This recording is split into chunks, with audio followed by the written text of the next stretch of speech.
දිත්වා සුලිකුණාටුවත් එක්ක ඔගොල්ලො මේ වීඩියෝ එක දකින්න ඇති මේ බිල්ඩින් එක පාටම ගඟට ඇදගෙන යනවා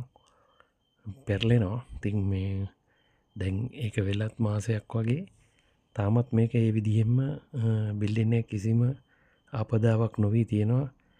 නැවත උත්සලා තියන්න පුළුවන්නම් ඒ මට්ටමෙන්ම තියෙනවා පුදුමයි